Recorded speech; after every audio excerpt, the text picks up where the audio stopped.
Alors, on va passer la parole à Antoine Harfouche. Donc Antoine, vous êtes professeur associé à l'université Paris-Nanterre. Vos spécialités, c'est le management des systèmes d'information et l'intelligence artificielle. Et à l'université Paris-Nanterre, vous participez au laboratoire CEROS. Le laboratoire CEROS, alors c'est pas l'IA qui le dit, hein, mais c'est vous qui le dites, c'est le Centre d'études et de recherche sur les organisations et la stratégie. Et vous allez nous parler de l'intelligence artificielle au service d'un enseignement inclusif. Et vous avez la parole, Antoine. Merci beaucoup. Donc oui, juste pour résumer rapidement le sujet que je vais traiter, donc je parle d'une IA, mais on utilise le mot intelligence augmentée et non pas intelligence artificielle. Et l'objectif, bien sûr, de la présentation est d'expliquer pourquoi on a choisi cette appellation-là. Donc l'intelligence augmentée au service d'un enseignement inclusif. Et là, je parle d'un projet de recherche que nous avons fait. C'est un projet qui a duré 3 ans. Juste pour situer un peu le sujet avant d'attaquer, donc ce projet de recherche qui s'appelle Vrelexia, donc c'est le 3e sur le schéma que vous voyez, est venu après 2 autres projets. Donc on avait commencé avec l'IA en 2012, mais l'IA appliquée sur plutôt la biologie. L'objectif, c'était de faire du green. Ensuite, on avait transposé ça en sciences. Donc il y avait eu un projet qui s'appelle Chopper, qu'on a fait avec les archéologues pour les aider à améliorer leur méthode scientifique. Et en 2020, on a attaqué donc, le 3e projet que vous voyez. Donc c'est ce projet-là que je présente aujourd'hui avec ses objectifs stratégiques et les résultats que nous avons obtenus. Donc ce projet s'appelle Vrelexia et donc ce serait le sujet de ma présentation. Donc juste pour situer un peu ma présentation, donc on est dans un contexte donc de dyslexie. Donc 10% des étudiants et des personnes autour de nous sont dyslexiques. Et ces personnes ont des besoins spécifiques en termes d'apprentissage. Donc ils ont des besoins en termes d'accompagnement, mais également de soutien. Pourquoi? Parce que les personnes dyslexiques ont des spécificités. Quelques spécificités, par exemple, ils ont des spécificités en termes de compréhension, de lecture, de mémorisation. Et donc, nous, notre objectif était de développer une IA qui permet la personnalisation de l'enseignement, la personnalisation de l'accompagnement et aussi avec une dimension qui travaille aussi sur l'estime de soi. Parce qu'une personne dyslexique se retrouve en public avec des difficultés et donc ça a un impact direct sur le stress et sur le manque d'estime de soi. Donc l'idée, c'était de dire, de partir de cette problématique de recherche, une problématique très simple, c'est de dire en fait comment on peut utiliser l'IA avec la réalité virtuelle pour créer un environnement aussi qui accompagne l'IA, dans le but de créer un environnement d'apprentissage et de travail inclusif et équitable. Donc c'était la problématique principale. Pour le fondement théorique de cette problématique, donc on est parti d'une théorie, on va dire, d'une philosophie économique très connue qui a été proposée par Amartya Sen, prix Nobel dans les années 90 en économie. Amartya Sen a redéfini des concepts qu'on connaît déjà. Donc il n'a pas introduit des nouveaux concepts. Par contre, il a eu le prix Nobel parce qu'il a pris des concepts qu'on connaissait depuis des siècles. Il les a redéfinis en ajoutant un angle super intéressant qui est l'angle inclusif. Donc, il a pris 3 concepts. Nous, Français, on connaît 2 grands de ces concepts, la liberté et l'égalité. Donc, il n'a pas pris la fraternité, il a pris le 3e concept, le bien-être. Donc, 3 concepts très connus. Et il a repris ces concepts avec un angle inclusion. Donc, par exemple, quand il a pris l'égalité, il a dit, il a remis en question un peu la vision dominante de l'époque de dire égalité, égalité de revenus. Lui, il a dit, mais non, attention, il y a d'autres facteurs, d'autres dimensions, d'autres facettes de l'égalité. Par exemple, il y a l'égalité, en plus de l'égalité de revenus, il y a l'égalité de bien-être, de chance, de droit, de liberté formelle. Donc ça, c'était une innovation. 2e point innovant, c'est qu'il prend le bien-être et il le place dans une logique de capabilities. Capabilité, qu'on va traduire en capabilité, ça veut dire des capacités. Et donc, il définit le bien-être comme la qualité d'une vie dans laquelle prendre place des fonctionnements. Ça veut dire quoi, des fonctionnements? Ça veut dire des réalisations concrètes et effectives. on va voir s'il y a un bien-être et s'il y a une égalité en fonction de la réussite de la personne. Est-ce que la personne pourra réussir ce qu'elle voulait faire dans sa vie? Et donc, ces trois concepts nouvellement définis ont fait tout un livre que vous voyez sur l'écran. Ça s'appelle « Repenser l'inégalité ». Et donc, il a travaillé l'égalité, la notion d'égalité avec les deux dimensions, accomplissement et liberté d'accomplir.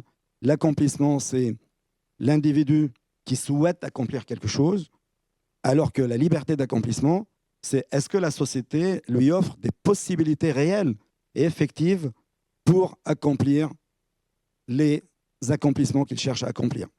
Est-ce que la société lui offre des possibilités réelles pour qu'il puisse réaliser ce qu'il souhaite réaliser? Et donc, il introduit cette notion de fonctionnement comme étant l'existence de deux composantes. Une composante être, ça veut dire être bien nourri, être en bonne santé, mais également une autre dimension action. Est-ce qu'il peut, par exemple, se déplacer librement? Est-ce qu'il peut parler librement, s'exprimer librement? Est-ce qu'il peut participer à la vie politique? Est-ce qu'il peut créer une entreprise, par exemple, s'il a envie de créer une entreprise? Et donc, dans cet élément-là, dans cet environnement-là, il propose une notion centrale, une notion de capacité. Ça veut dire, en fait, la liberté réelle et concrète qu'on donne à un individu dans une société pour être libre, pour pouvoir accomplir des fonctionnements, pour accomplir ses objectifs dans la vie. Et nous, on est parti précisément de cette notion de capabilities pour introduire et développer une IA qui peut aider les personnes dyslexiques, les étudiants dyslexiques, les apprentis dyslexiques à réaliser leur fonctionnement. Ça veut dire réussir ce qu'ils souhaitent réussir. Donc, comment avons-nous agi? Donc, premièrement, on est parti de la définition très connue de l'IA. C'est une définition qui date, on va dire, des années 90, qui disait que l'IA, en fait, pour comprendre l'IA, il faut croiser deux dimensions. La première dimension, c'est la dimension comment on se comporte, comment l'IA pourrait se comporter. Est-ce qu'elle pourrait se comporter comme un humain ou plutôt rationnellement? On a croisé, donc les deux chercheurs qui ont proposé cette définition, Russell et Norvig, ont croisé cette dimension avec une dimension plutôt pensée. Est-ce que l'IA pense comme un humain ou plutôt pense rationnellement? Donc, en croisant penser et agir avec comme un humain ou rationnellement, ils ont défini 4 positions de l'IA. Donc, nous sommes partis de cette définition pour dire cette définition, elle présente bien le comment, mais elle ne présente pas le pourquoi. Pourquoi on a besoin d'une IA qui pense comme un humain ou qui agit comme un humain? Pourquoi on a besoin d'une IA qui pense rationnellement ou qui agit rationnellement? L'IA en elle-même, on est déjà 8 milliards à peu près de personnes sur la Terre. On a dit on n'a pas besoin d'ajouter encore 8 milliards d'IA qui ressemblent à l'humain. Donc peut-être il faut repenser la définition de l'IA en fonction de ce qu'elle peut offrir à l'humanité. Et donc c'est là où notre travail vient. Donc on est parti de on va dire de ce fondement théorique pour passer à un fondement plutôt théorique. Dans le fondement théorique, on a voulu développer une IA qui peut aider l'humain. Et donc, la première définition d'IA qui nous convient bien, c'était ce qu'on appelle le Human-Centric IA, l'IA centrée sur l'humain. Qu'est-ce qu'une IA centrée sur un humain? Donc, elle peut se définir en 4 composantes rapides. La première composante, c'est l'humain reste dans la loupe. Ça veut dire qu'il reste le centre de tout le processus. On commence par l'humain. On commence par les connaissances humaines et non pas uniquement par les données. On ajoute les connaissances aux analyses des données pour créer des modèles, et ces modèles pourront guider l'IA. Mais l'IA également doit pas uniquement penser comme un humain, mais également intégrer les questions éthiques humaines. Donc il y a une dimension éthique. Donc l'IA doit être responsable, ça veut dire qu'elle doit partir pas uniquement des connaissances humaines, mais également des règles éthiques humaines pour prendre des décisions semblables et proches de ce que l'humain peut prendre comme décision. Première dimension. Deuxième dimension, donc les biais. Les IA peuvent engendrer des biais. Je prends un exemple. Une entreprise qui s'appelle HireVue a développé une IA qui peut aider les entreprises dans le recrutement, dans la sélection des employés. Donc, des grandes entreprises comme Unilever, comme Hilton, ont adopté cette IA et ils ont commencé à l'utiliser pour recruter des employés. 3 ans après, on a fait une étude pour voir quel est l'impact de cet usage sur le recrutement. On a découvert, premièrement, une discrimination à l'encontre des candidats étrangers. Aucun candidat étranger n'a été recruté durant 3 ans. Deuxième point, une discrimination à l'encontre des femmes. Les femmes qui présentaient des capacités et un CV équivalent à l'homme, les femmes étaient payées 30% moins cher automatiquement un salaire proposé par l'IA. Donc, on s'est posé la question suivante. Pourquoi l'IA est-elle discriminante? Pourquoi elle discrimine les femmes et les étrangers? On a trouvé que l'IA, en fait, contient dans son design des biais. 3 types de biais. Biais liés aux données qui sont utilisées pour analyser et créer le modèle. Deuxième biais lié au modèle lui-même et au design créé pour faire le modèle et pour faire l'analyse. Et troisièmement, un biais lié à comment on va transférer les résultats obtenus dans un contexte spécifique à un contexte plus complexe qui représente la complexité de la vie réelle. Donc, il fallait absolument, pour faire une IA centrée sur l'humain, il fallait résoudre ces biais. Et donc, on a attaqué cette composante-là dans un article qui a été publié en 2022 avec mon collègue Bernard Quignot et une collègue italienne dans une revue qui s'appelle International Journal Global Information Journal. Une troisième composante s'ajoute à cette IA centrée sur l'humain, c'est la composante explicabilité. L'IA, quand elle est performante, elle est un black box. Toutes les IA transparentes et interprétables sont basiques dans leurs résultats. Quand on a besoin d'aller en profondeur dans les modèles qui peuvent expliquer des éléments complexes, on a très souvent recours à un mariage d'algorithmes très complexes. Tous, quasiment, sont des black box, ou une grande partie de ces algorithmes constituent des black box. Donc, à l'opposé de ce qu'on appelle white box, les black box ne sont pas explicables. Donc, notre objectif était d'ouvrir ces black box et d'ajouter une certaine explicabilité. Donc, dans nos projets depuis 2012, on ajoute, une fois qu'on a le modèle qui commence à faire des prédictions précises, on ajoute une composante explication avec 2 types d'algorithmes, SHAP et LIME. Et on a récemment également ajouté 2 autres algorithmes qui peuvent nous aider, qui peuvent aider l'utilisateur, pas uniquement à avoir une IA performante, mais une IA également qui explique les résultats à l'usager. Par exemple, dans un exemple qu'on a fait aux États-Unis auprès des médecins qui voulaient créer une IA pour les aider à découvrir les cas de overdose. Vous savez que beaucoup de personnalités connues aux États-Unis, beaucoup de personnes malheureusement meurent à cause de l'overdose. Et donc, ce qui arrive, c'est que les médecins urgentistes, quand ils sont face à un cas d'overdose, ils ne savent pas comment réagir. Donc, ils ont besoin de faire un test de sang pour découvrir s'il s'agit d'overdose ou pas, ce qui fait que ça prend du temps et ça augmente le risque de décès de la personne. Alors qu'une bonne intervention rapide, ça veut dire une injection très rapide d'un antidote, peut les aider à sortir dans les 5 minutes en marchant même. Donc, cette simplicité de réaction a poussé les médecins à nous dire: est-ce que vous pouvez nous aider à avoir une IA à côté de nous qui peut nous aider à prédire si la personne qui est inconsciente, qui est devant nous, si elle est dans un cas d'overdose ou pas. Mais en même temps, les médecins ne peuvent pas juste compter sur une boîte noire qui leur dit IA, qui leur donne un résultat comme ça. Donc, il avait besoin absolument d'une explication. Et donc, notre IA qu'on avait développée à l'époque a aidé les médecins, pas uniquement à identifier en fonction de quelques signes visibles sur le patient, si la personne est en overdose ou pas, mais également à leur dire qu'est-ce qu'il faut faire dans le futur et comment on peut vérifier ce genre de résultats. Donc, pour le moment, on avait dit une IA centrée sur l'humain, ça veut dire une IA qui garde l'humain dans ce qu'on appelle la loupe. Deuxièmement, on élimine tout ce qui est biais. Et troisièmement, donc, on ajoute une explicabilité, une traçabilité, une transparence. Et finalement, tout ceci doit venir non pas pour remplacer l'humain, mais la 4e et dernière dimension, tout ceci doit venir pour augmenter les capacités de l'humain. Ça veut dire aider l'humain à réduire les biais qu'il a autour de lui, ou les difficultés, ou les faiblesses qu'il possède. Et donc, dans ce cadre-là, nous avons développé ce projet. Donc, je répète, c'est un projet européen. Donc, on était 10 universités à travailler sur ce projet, 3 ans, 2020-2023. Et comme il y a eu la période du Covid, donc on a eu une année de plus, 2024. Donc on vient de terminer le projet. Donc c'était quoi? L'idée, c'était de créer une IA avec une réalité virtuelle pour aider les personnes dyslexiques, les étudiants dyslexiques, à premièrement savoir quelles sont leurs difficultés. Donc une personne dyslexique a des problèmes interconnectés, complexes.